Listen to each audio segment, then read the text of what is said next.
TV prime में आपका स्वागत है। मैं जूली हाजिर हो गई दुनिया की ताजा तरीन खबरों के साथ। सबसे पहले नजर डालते हैं आज की प्रमुख खबरों पर। रांची के बालू घाट संचालन में जेएसएमडीसी को आय से अधिक का नुकसान। शराब घोटाला जांच में बड़ी कार्रवाई। आईएएस विनय चौबे की पत्नी के 2 बैंक लॉकर फ्रीज। अतिक्रमण हटाने में देरी पर झारखंड हाईकोर्ट सख्त, मशीन से कार्रवाई का दिया निर्देश। रिम्स के बाद अब हरमू नदी और जलाशय होंगे अतिक्रमण मुक्त। बिहार सरकार ने 7 निश्चय 3 को दी मंजूरी।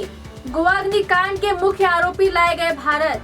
सिडनी हमले को लेकर ऑस्ट्रेलिया पुलिस का बड़ा खुलासा। बॉर्डर 2 का धमाकेदार टीजर हुआ रिलीज। आईपीएल 2026 का शेड्यूल तय, 26 मार्च से शुरू होगा 19वां सीजन। शेयर बाजार में जोरदार गिरावट, सेंसेक्स 427 अंक लुढ़का। अब खबरें विस्तार से। Jharkhand state mineral development corporation द्वारा संचालित बालू घाटों में गंभीर वित्तीय अनियमितताएं उजागर हुई है। महालेखाकार की रिपोर्ट के अनुसार 2018-19 से 2021-22 के बीच 18.9 करोड़ रुपए की आय के मुकाबले अधिक कमीशन और अधिक खर्चों के कारण निगम को 32.30 लाख रुपए का नुकसान हुआ। रिपोर्ट में एजेंसियों को अधिक भुगतान और कमजोर खर्च नियंत्रण को मुख्य कारण बताया गया है। एजी ने कहा कि बेहतर और योजनाबद्ध प्रबंधन से राज्य को हर साल 11 से 12 करोड़ रुपए तक का लाभ मिल सकता था।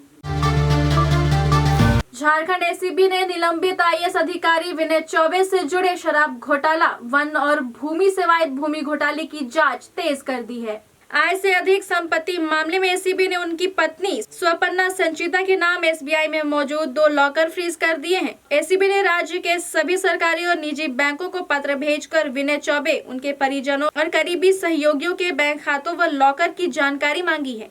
अब तक 2 दर्जन से अधिक खातों की जांच की जा चुकी है। जांच एजेंसी अवैध कमाई के निवेश की पूरी पड़ताल कर रही है।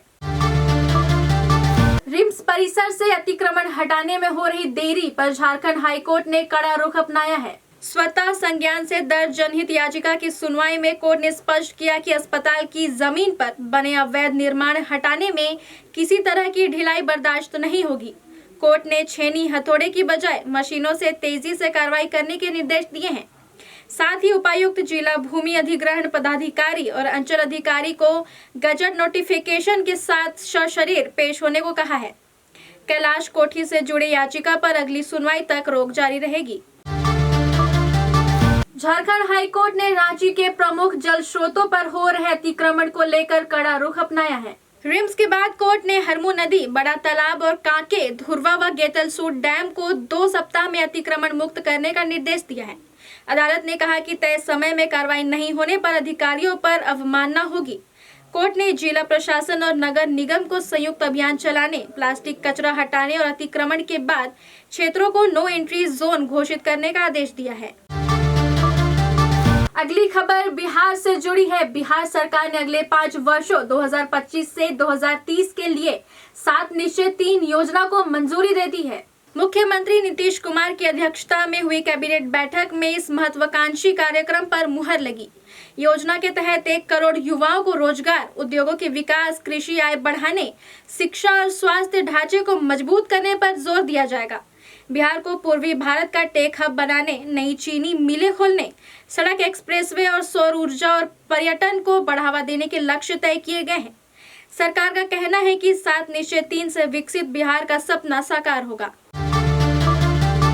अब बढ़ते हैं राष्ट्रीय खबरों की ओर। उत्तर गोवा के अरपोरा नाइट क्लब अग्निकांड के मुख्य आरोपी गौरव लूथरा और सौरभ लूथरा को मंगलवार को थाईलैंड से डिपोर्ट करके दिल्ली लाया गया। दोनों नाइट क्लब के मालिक हैं और हादसे के बाद विदेश भाग गए थे। दिल्ली पहुंचते ही गोवा पुलिस उन्हें अपनी हिरासत में लेगी और पटियाला हाउस कोर्ट में पेश करेगी। इस अग्निकांड में 25 लोगों की मौत हुई थी। आरोप है कि नाइट क्लब बिना फायर सेफ्टी मानकों के संचालित हो रहा था। लूथरा ब्रदर्सों पर गैर इरादतन हत्या और लापरवाही के आरोप दर्ज है। अब बढ़ते अंतर्राष्ट्रीय खबरों की ओर। ऑस्ट्रेलिया के बॉन्डी बीच पर हनुका सेलिब्रेशन के दौरान हुए आतंकी हमले को लेकर ऑस्ट्रेलियाई पुलिस ने बड़ा खुलासा किया है। Federal police commissioner Chrissy Barrett के अनुसार यह हमला इस्लामिक स्टेट से प्रेरित था। हमले में एक बच्चे समेत 15 लोगों की मौत हुई, जबकि 25 लोग घायल हुए हैं। पुलिस के मुताबिक पिता पुत्र ने इस हमले को अंजाम दिया। एक आतंकी मारा गया, दूसरा अस्पताल में भर्ती है। मौके से ISIS का झंडा और IED बरामद किए गए हैं। अब आपको ले चलते हैं मनोरंजन जगत में। साल 2026 की बहुप्रतीक्षित फिल्म बॉर्डर 2 का टीजर रिलीज हो गया है। टीजर की शुरुआत सनी देओल की दमदार आवाज से होती है, जिसमें उनका देशभक्ति से भरा संवाद दर्शकों में जोश भर देता है। फिल्म 1971 के भारत पाक युद्ध से प्रेरित सच्ची घटनाओं पर आधारित है। टीजर में वरुण धवन थल सेना, दिलजीत दोसांझ वायुसेना और आहान शेट्टी नौसेना के जवान के रूप में नजर आते हैं।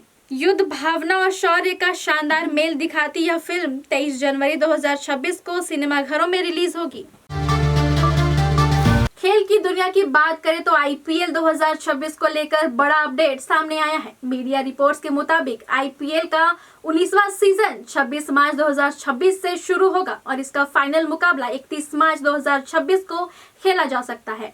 इस फैसले की जानकारी BCCI ने सभी फ्रेंचाइजियों को दे दी है। आगामी सीजन से पहले 16 दिसंबर 2025 को अबू धाबी में मिनी ऑक्शन आयोजित होगा, जिसमें 10 टीमें 369 खिलाड़ियों पर बोली लगाएंगी। खास बात यह है कि IPL और PSL 2026 की शुरुआत एक ही दिन 26 मार्च को होगी।